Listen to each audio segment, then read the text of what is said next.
Os flops. Todo ano temos aqueles flops bonitos e pomposos. Jogos que não venderam o suficiente, não conseguiram se pagar ou deram algum tipo de prejuízo para a empresa. Isso que eu considero flop.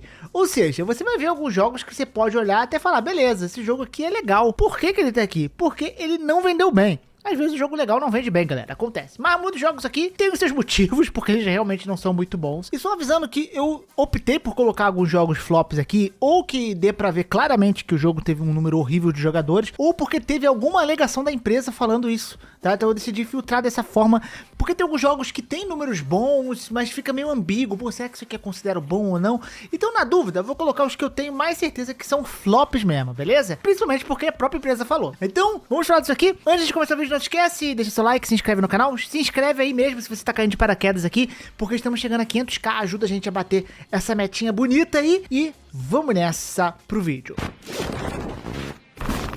Bem, vamos começar com ele, o Lost Suicide, nosso queridíssimo Lost Suicide aí, né? O jogo que tínhamos boas expectativas pra ele, mas chegou na hora e o jogo não triste, foi meio triste, né? O jogo teve péssimos números na Steam, a galera se interessou muito pouco por ele, afinal de contas o jogo não era bom, né? Um jogo bem cansado, muito cansado, pra se dizer por sinal. Inclusive, ele foi tão ali mal recebido, além de ter os números baixos na Steam, que você encontra ele já na casa dos 100 e pouquinho ali. Ele foi ficando cada vez mais barato, porque o interesse das pessoas não foram grandes o suficiente pra esse jogo, e ele acabou caindo aí no esquecimento bem rápido, né? A galera comentou um pouquinho do Lost Suicide, ele teve um pouco de hype, depois ele deixou de ser comentado, né, e meio que tá caindo aí no esquecimento. Bem, temos o Vampire The Masquerade Bloodlines 2. Eu não joguei esse jogo ainda, mas a própria desenvolvedora falou que as vendas não foram boas, né? Que eles perderam uns milhões aí, tiveram alguns problemas, não deu muito bom pro game. Eles falaram que acho que tiveram, tipo,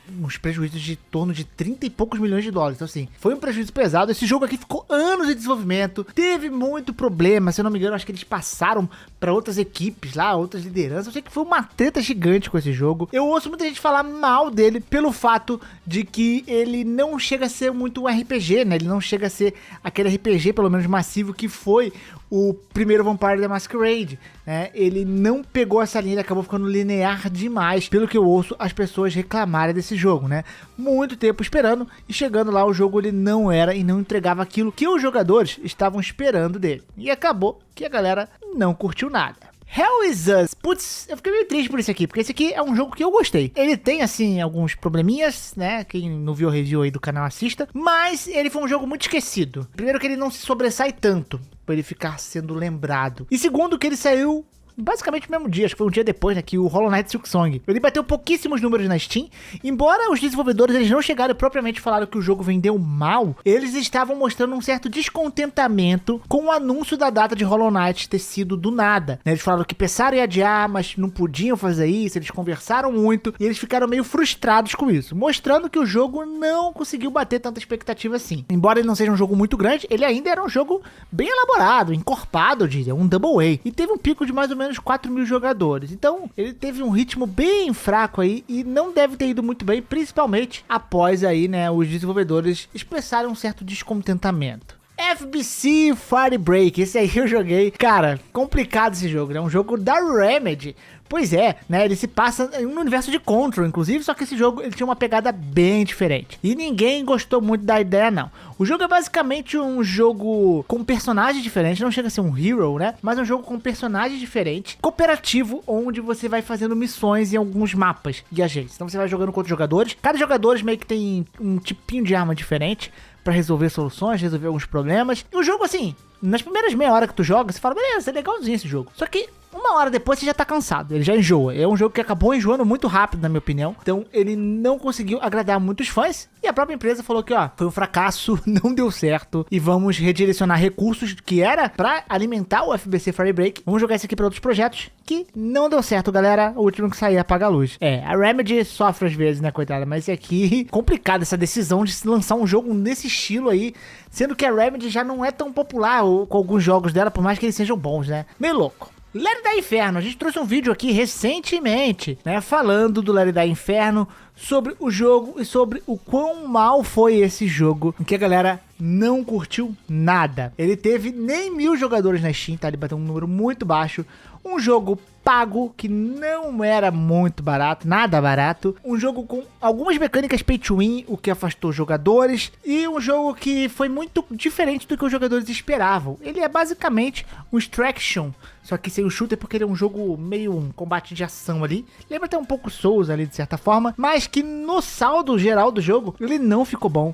E ele decepcionou bastante a galera, deixando aí uma marca novamente pra franquia que não tem acertado lá desde o primeiro Let It Die, pelo menos. Midnight Murder Club. Esse jogo aqui ele foi publicado pela Sony, mas ele alcançou apenas 200 jogadorzinhos na Steam, cara. Foi um número muito morno pro jogo. Foi, assim, pouco demais, né? Um jogo que era pago, embora não tão caro, né? Ele era pago e era um jogo que você precisava de mais amigos pra jogar. E ainda tinha um Friend Pass, tá? Então, se você chamasse um amigo, só um precisava ter a chave do jogo ali, né? Mas, basicamente, era um jogo que você jogava no escuro e você ia caçando outros jogadores nos corredores e meio que você tentava achar os outros jogadores. Então, tipo, é um jogo meio como se fosse um esconde-esconde numa mansão escura. E ele queria fazer meio que essa zoeira de um jogo de festa e tal. Essa era meio que a ideia desse jogo, mas ele não pegou tanto a galera. Embora eu acho que a premissa dele é divertida, mas eu nunca joguei o Midnight Murder Club. Entretanto, ele não teve jogadores o suficiente. Mind's Eye, não pode faltar o nosso queridão, né? Nosso belíssimo Mind's Eye, o jogo que ficou de graça e ainda assim ninguém quis nem testar o jogo, mano.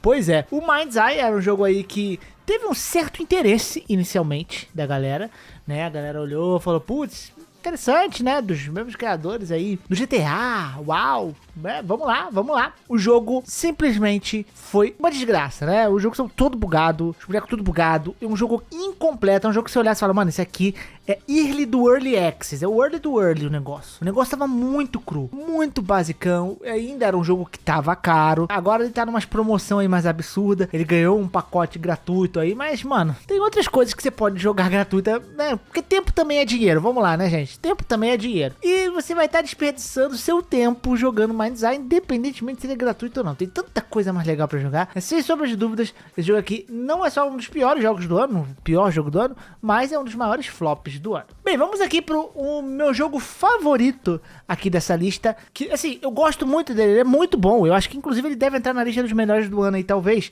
First Berserk Kazan. Cara, que jogo bom. Um Souls-likezão meio à la Nioh também. Muito divertido, com um combate gostoso, uma dificuldade boa. Agora tá mais fácil, inclusive, se você tem um pouco de receio da dificuldade, né? Eles mudaram. Mas a própria empresa chegou e falou, o jogo não atingiu a expectativa, não. Não foi muito bem, não. E foi curioso, porque, tipo assim, não teve tanto interesse da galera. Ele tava um pouco caro, então aqui na galera do Brasil, principalmente, eu não vi muito interesse do pessoal, justamente por causa do preço. Mas ele não atingiu as expectativas de venda. A própria Nexon falou, ó, não atingiu as expectativas, embora eles não ligassem tanto pra isso, porque a ideia era fazer o First Berserker, no nome, ficar conhecido, mas não foi um jogo que se pagou, pelo menos até quando saiu a notícia dele. O que é triste, é um jogo bom, né? Poderia talvez ser um pouco mais barato e atrairia mais pessoas, mas infelizmente isso não aconteceu. Bem, temos aqui o Metro Awakening. Esse aqui é um jogo de VR que lançou aí este ano e, de acordo com os próprios desenvolvedores, né, eles foram abaixo das expectativas financeiras,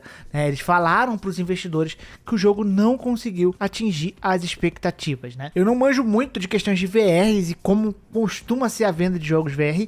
Ele teve o pico de mais ou menos 1000 jogadores ali na Steam, só que VR são jogos muito nichados, então eu realmente não sei o quanto foi de impacto ou não que esse jogo possa ter tido dentro do nicho de VR, né? E pra gente finalizar aqui, esse jogo aqui, ele é como se fosse uma menção honrosa, mas eu acabei colocando ele aqui nos flops, que é o Call of Duty Black Ops 7. Por que eu coloquei ele como menção honrosa? Porque o jogo, ele não foi na expectativa do que a Activision estava esperando, ele foi abaixo do Black Ops 6, ou seja, flopou do ponto de vista da Activision, que o jogo tem que ser sempre maior todo ano. Entretanto, por mais que os problemas sejam justificáveis aqui, o jogo ele ainda vende muito. Ele entra em top vendas lá nos Estados Unidos, por exemplo, ele ainda vende muito. Então eu coloquei numa menção honrosa, porque ele não foi tanto dentro das expectativas, mas ele é um jogo que vendeu muito mesmo assim. Então assim, não dá pra falar que ele flopou por não se pagar. Esse jogo se pagou e deve ter se pagado mais 5 vezes se bobear, mas ele foi fraco em relação aos outros jogos. Então por isso que eu deixei essa menção honrosa aqui pro Black Ops 7, né, já que ele foi tão falado aí essa reta final de ano, justamente pela concorrência do BF6, por ter ficado bem abaixo, eu coloquei ele aqui nessa lista, beleza? Mas é isso, deixa aqui nos comentários quais jogos que você acha que flopou também, né, e que eu acabei não comentando aqui. Deixa aí, é isso, eu fico por aqui, espero que vocês tenham gostado desse vídeo, um grande beijo, um grande abraço, um beijo no popô, fui!